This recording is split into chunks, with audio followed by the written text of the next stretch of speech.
Hello and welcome back to the Why I Stay podcast. My name is Lindsay Clyde, and this podcast is just an amazing little podcast where I get to interview members of the Church of Jesus Christ of Latter-day Saints and ask them why they stay and ask them about their experience in the gospel. And I just think it's the most wonderful and fulfilling thing I've ever done in my life. So this is such a treat for me. And if you haven't been here before, I really am grateful for your listen, and I hope you enjoy it as much as I do. And today we have with us on the podcast, Stewart Fletcher. Stewart, welcome to Why I Stay. Thank you very much. I'm happy to be here.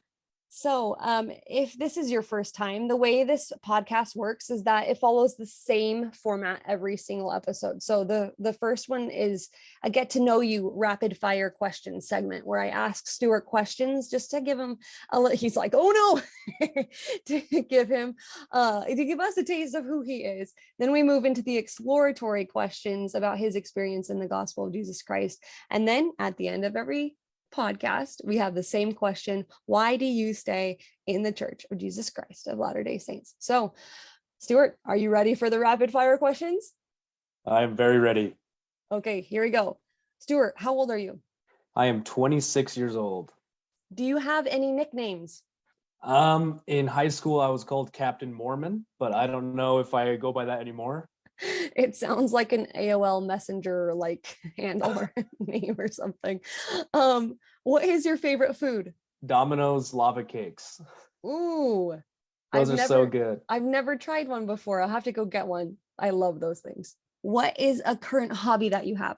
Something I just started doing about, 2 months ago is I started making YouTube videos just for myself, really. Just editing videos turned out to be so fun. I didn't realize that I would enjoy editing because it takes forever. Yeah. It takes 5 hours to do 3 minutes of footage, but I find it so fun. It's cool to create something. Yeah, I think there's something within each of us, even if we don't consider ourselves a creative person, there are ways to create that. I think really light us up and make us happy. What is your favorite calling you've ever had? I had the opportunity a couple years ago to teach the 7-year-olds. And teaching little kids was so fun because they were just smart enough that you could have real discussions, but just innocent and simple enough that everything was new and fun and exciting for them. So that was my favorite. What is a controversial opinion that you hold? Like, everybody is loving Crocs these days, but you actually hate them. Oh, I feel like I have so many of those. I don't know what I should get into.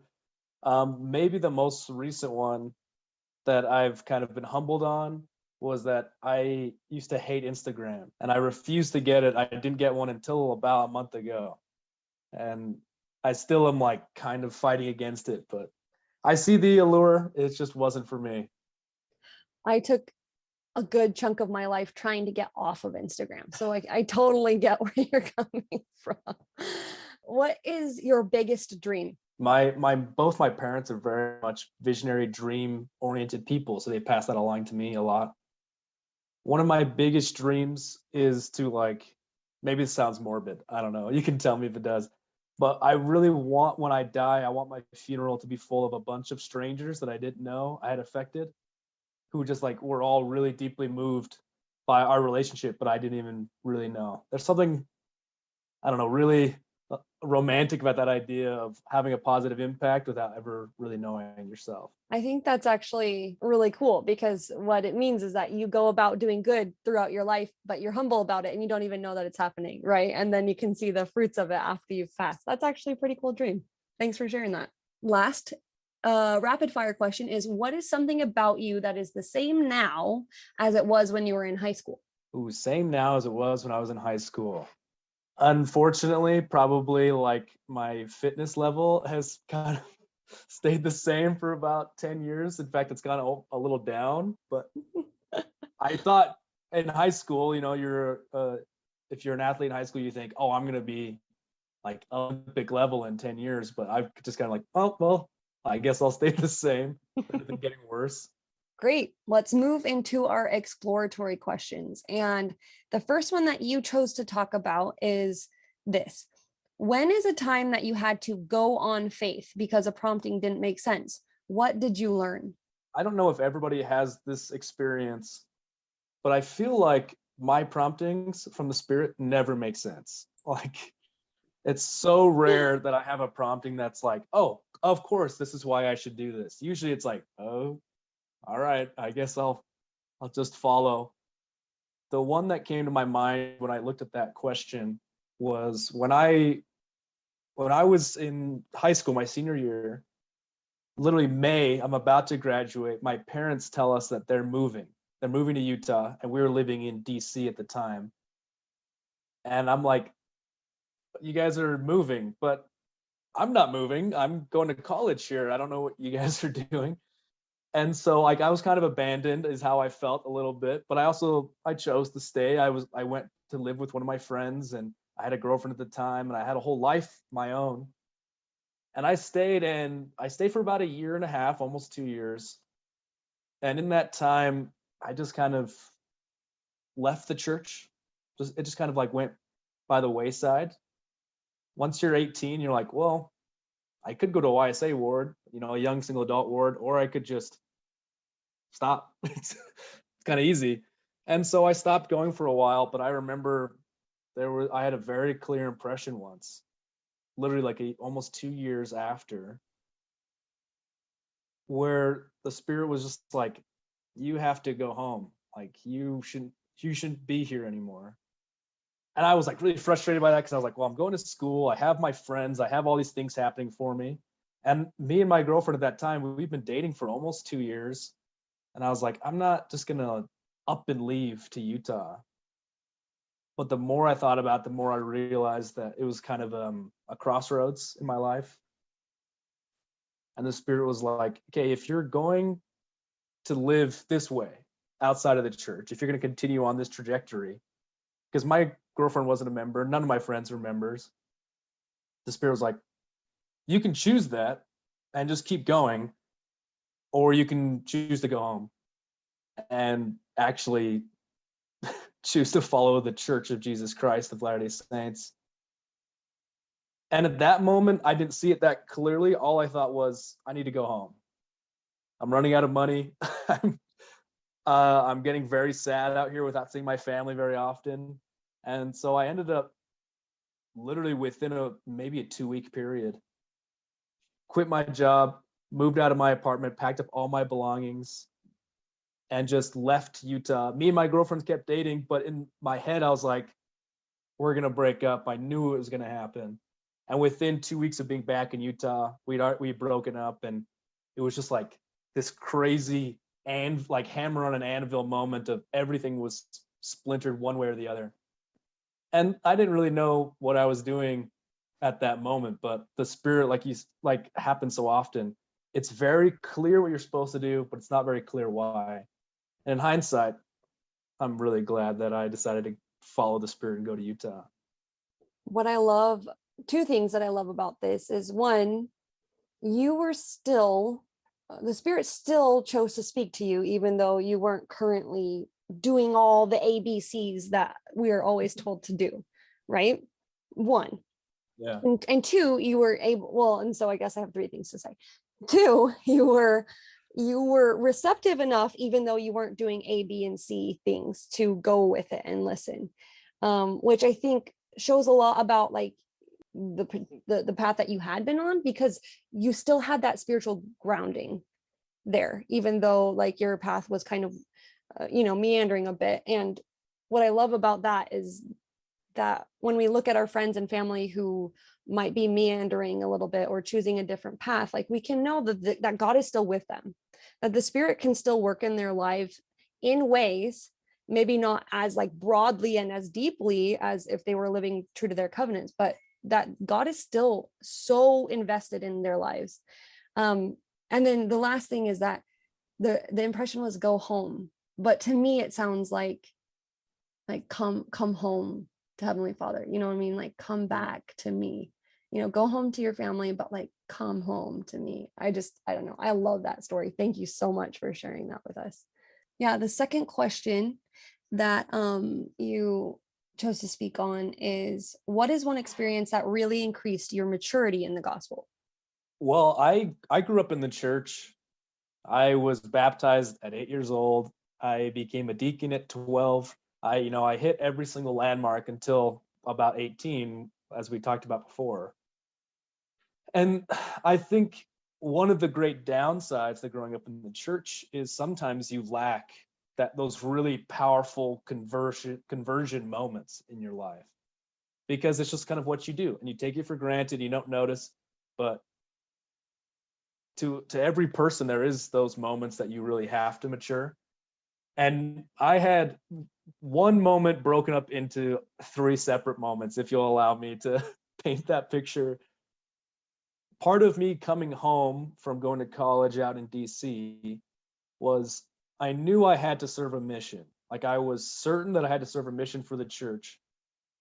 And I was 20 when I came back home, which is, for a missionary, already old, which is funny. Like, you age very quickly as a missionary. But so I was 20, and I wasn't quite where I needed to be to serve a mission. But by the time I was 21, I had put my papers in. I went to the MTC to be trained as a missionary, and I went to the mission field, and I was in the mission field for about 3 months, and I felt like I needed to come home. I felt like I wasn't doing everything I should be able to. It was very frustrating to me. I felt like there was a ceiling on my spirituality that I couldn't break through. And when I talked to my mission president, we talked about how maybe my life wasn't really in as much harmony as I wanted it to be. So I came home. And when I came home, I was like, okay, I'm going to go back out. I'm going to be back out in 6 months. And 18 months passed. And I went back to the mission field after 18 months. And I was literally in the mission field for 6 days. It was almost a record. I asked my mission president if that was the shortest. Unfortunately, there were shorter. But I was in the mission field for about 6 days. And in those 6 days, I saw a woman agree to be baptized and almost get baptized in that short amount of time. I had some really crazy, profound spiritual experiences in just that less than a week period. And then I came home again, because again, I knew that there was so much like spiritual dissonance inside of me, that I knew that I wasn't as powerful as I could be to serve a mission at that time. And I came home, and I was home for about 9, almost 10 months that time. So at this point, from the time I started my mission to 9, 10 months later, I've already spent 2 years outside of the mission. All of my friends that came out with me, they were home. Everybody I knew from the mission was home. Even my mission president came home. But I knew that I needed to be out there. I wouldn't have gone through all this, frustrating back and forth if it wasn't what I was supposed to be doing. Because I wouldn't have felt that, very powerful spiritual dissonance if this wasn't an important thing to do. If it was just some random thing that I did because I was pressured into it, or because it was the culture or whatever, that feeling wouldn't have been spiritual. It would have been like emotional, would have been fear-based. But instead, I felt like this great pull to serve a mission. And so I eventually, November of 2019, I went back to the mission field.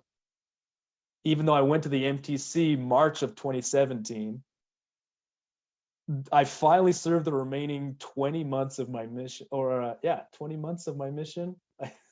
It feels like it's way longer than it should be, but I think that's about right. I came home last summer, and that kind of furnace of affliction is the term the scriptures use the most.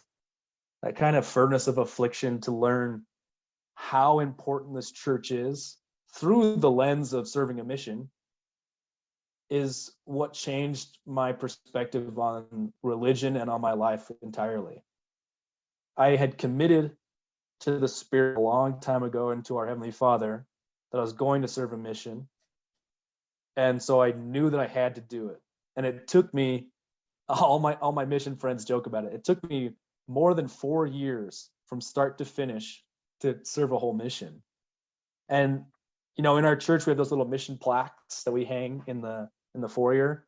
Mine says March 2017 to June 2021, which I just love, because it's a weird path, but it was mine. And it was such a powerfully maturing experience for me, because I knew that I wanted this for me.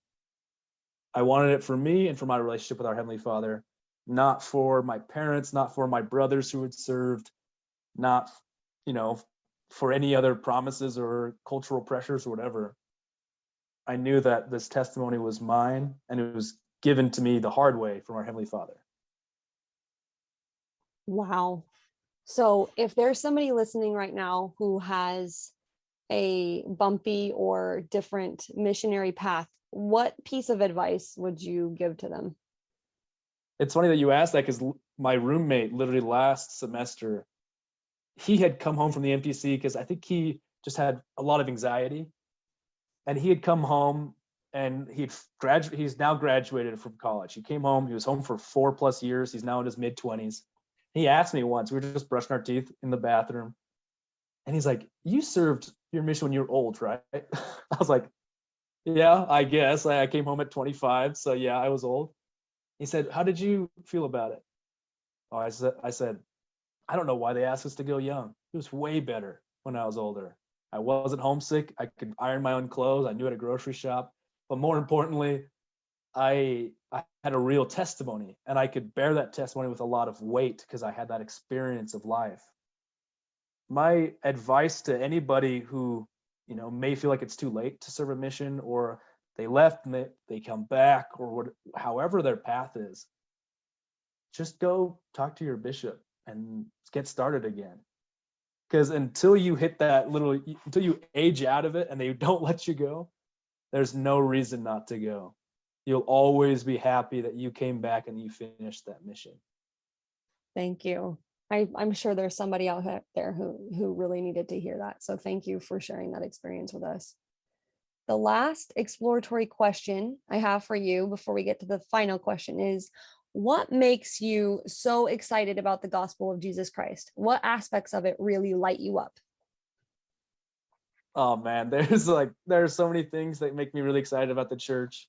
The biggest thing, the thing that gets me the most excited, is like our church and all of Christianity, and I think from my experience, all of religion, but especially our church, we focus so much on the fact that this is about becoming better, that our church as an organization is a system that makes you a better person, and our church as a theology is a set of doctrine that gives you the tools to become better.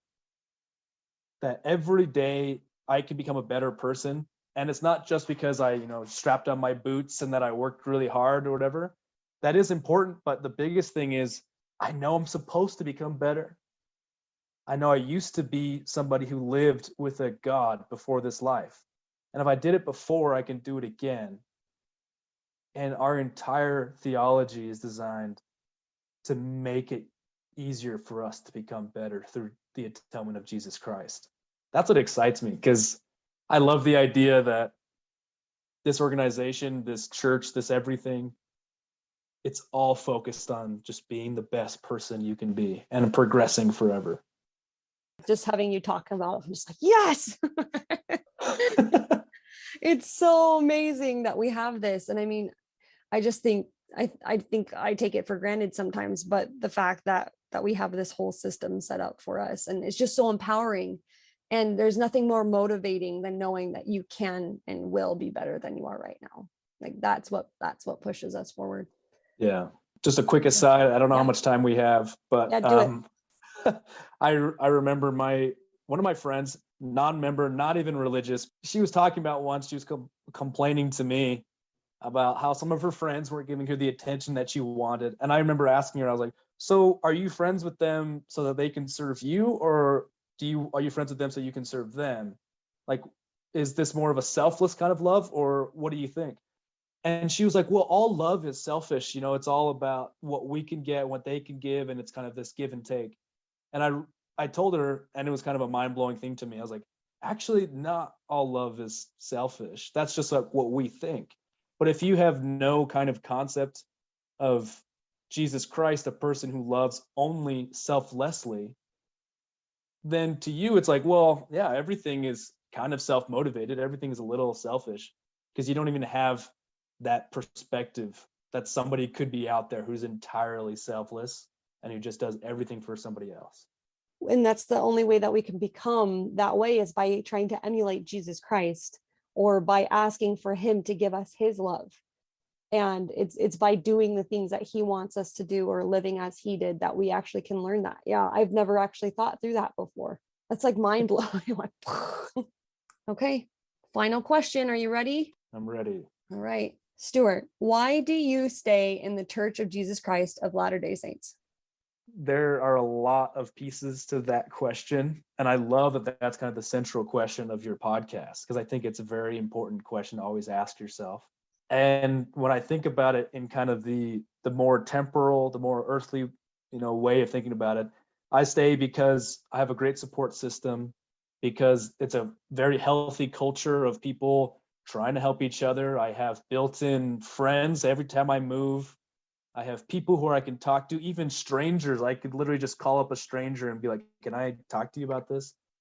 There is a great, rich, worldly community in the church that really helps anybody that ever joins it. And I've seen that firsthand. I've seen people go from being destitute and addicted to be completely engrossed in this community. And that's all well and good. And I think that needs to be stated. But the reason why I stay is because I have never found a more profound happiness than I have by living the principles of the Church of Jesus Christ of Latter-day Saints. Like I mentioned before, there was a time in my life where I wasn't in the church, and that happened kind of off and on. When I would come back from my mission, I was back for 18 months at one point, and those 18 months, I was completely inactive in the church. It was so hard for me to come home. And it was so hard to bear that kind of embarrassment of being a return missionary who, didn't finish early. And so I just kind of went off. I went and did my own thing. And I remember this feeling once when I was meeting with my stake president, and we talked through everything I was going through. And he mentioned the fact, he's like, Jesus doesn't wait to forgive people. If you read the New Testament, he doesn't make people wait 6 months to be forgiven. Jesus never had steps for people to go through. He just read their heart. And if their heart was in the right place, he forgave them.